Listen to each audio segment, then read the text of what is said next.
মহারাষ্ট্রে বাঙালি পরিযায়ী শ্রমিকের রহস্য মৃত্যু। মুম্বাইয়ের পর এবার পুনেতে মৃত এক পরিযায়ী শ্রমিক। তার রক্তাক্ত ছবি তার বাড়িতে পাঠানো হয়েছে। ছবি তুলে এক ঠিকাদার সেই ছবি পাঠিয়েছেন। এর আগে আমরা দেখেছি বহুবারই টার্গেট কিলিং এর অভিযোগ উঠেছে। বিজেপি শাসিত রাজ্যগুলিতে টার্গেট কিলিং এর অভিযোগ করেছেন তৃণমূল কংগ্রেস। পুনে থেকে এক ঠিকাদারের মৃত্যুর ছবি পাঠানো হয়েছে তার বাড়িতে। জলপাইগুড়ির বাসিন্দা ওই ব্যক্তি, সরাসরি সেখান থেকে রয়েছেন আমাদের প্রতিনিধি রাজা চট্টোপাধ্যায়। রাজা, তুমি যেখানে রয়েছো সেখানকার সেই বাড়িরই এক ব্যক্তি যিনি মহারাষ্ট্রে গিয়েছিলেন কাজের জন্য, সেখানে তার রহস্য মৃত্যু হয়েছে এবং সেই ছবি, তার রক্তাক্ত ছবি তুলে পাঠিয়েছেন তারই এক সঙ্গে কাজ করেন এক ঠিকাদার। ঠিক কি হয়েছে, তারা ঠিক কি জানতে পেরেছেন? দেখো, পরিবার যেটা জানতে পেরেছে, প্রথমে যখন তার মৃত্যুর খবর তার দাদাকে জানাতে যায়, ঠিক তারপরেই তার দাদার মৃত্যুর খবর আসে পুনে থেকে। ঠিকাদার সংস্থা বলেছে একাধিক সময় এক এক রকম কথা তারা বলেছিল। কোনো সময় ছাদ থেকে পড়ে গিয়েছিল, কোনো সময় বলছে অ্যাক্সিডেন্ট হয়েছিল। কথার মধ্যে বিভিন্ন রকম অসঙ্গতি দানা বাঁধে। মঙ্গলবার রাতের পর বুধবার যখন সেই ছবিগুলো তার পরিবারের কাছে আসে, পরিবার কিন্তু ছবিগুলো দেখেই তাদের মূলত সন্দেহ হয়। কারণ মাথায়, গলায় একাধিক জায়গায় কিন্তু আঘাতের চিহ্ন পাওয়া যায়। সেখানে গলার মধ্যে একাধিক জায়গায় রক্ত জমাট হয়েছিল। পরিবার কিন্তু এই জায়গাটাতেই মনে হচ্ছে যে এই মৃত্যুটা স্বাভাবিক নয়, এই মৃত্যুটা অস্বাভাবিক। কারণ ভিন রাজ্যে আমরা দেখতে পাচ্ছি বাঙালিদের উপর যেভাবে অত্যাচার হচ্ছে, যেভাবে মারধর করা হচ্ছে, তারই কি একটা অংশ এটাই? পুনেতে গিয়েছিল 2 মাস আগে এই ছেলেটি। তারপর কিন্তু 2 মাসের মধ্যেই তার মৃত্যুর ঘটনা ঘটলো। আমরা পরিবারের সাথে কথা বলবো, কারণ আজকেই এক পরিবারের একটি ছেলে, প্রশাসনের একজন এবং বাড়ির আত্মীয়, তারা কিন্তু পুনেতে গিয়েছে মৃতদেহ শনাক্ত করতে। আমরা কথা বলবো তার ভাইয়ের সাথে। অ্যাকচুয়ালি কি দেখে আপনাদের মূলত সন্দেহ হচ্ছিল যে এটা অস্বাভাবিক মৃত্যু নয়? ওই গলাতে মানে দাগ আছে, চাকুর দাগের মতন, ওই জন্য। কেন মনে হচ্ছে? ছবিটা দেখে যে কেউ বলবে মানে দাগ আছে বলে, মানে একদম কাটা দাগ আছে, এই জন্য মনে হচ্ছে। আমাদেরও সন্দেহ হলো, এই জন্য জানানো হচ্ছে যে এখন রিপোর্টটা আসবে, পোস্টমর্টম রিপোর্টটা আমিও জানি না, তারপরে জানতে পারবো এটা কি হচ্ছে না হচ্ছে।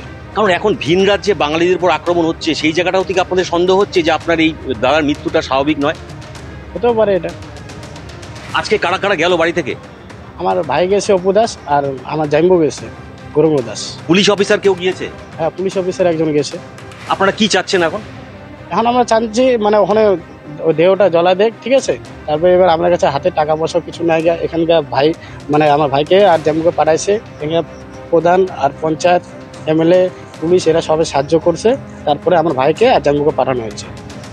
তুমি শুনতে পারলে, মূলত এই ছবি দেখে কিন্তু পরিবারের সন্দেহ হয়েছিল যে মৃত্যুটা স্বাভাবিক নয়। যেভাবে ভিন রাজ্যে বাঙালিদের উপর আক্রমণ হচ্ছে, সেটাও কি এটা এর মধ্যে কোনো এই কাজ করছে, সেটাই কিন্তু সন্দেহ আছে পরিবারের মধ্যে। আজকে ঠিক 4টে নাগাদ ফ্লাইটে কিন্তু পরিবারের 2 জন এবং একজন পুলিশ অফিসার তারা কিন্তু গিয়েছে এই মৃতদেহ শনাক্ত করতে। এর পেছনে কি রয়েছে সেটা কিন্তু জানার জন্য পরিবারও উদ্বেগ হয়ে রয়েছে। স্বর্ণালী।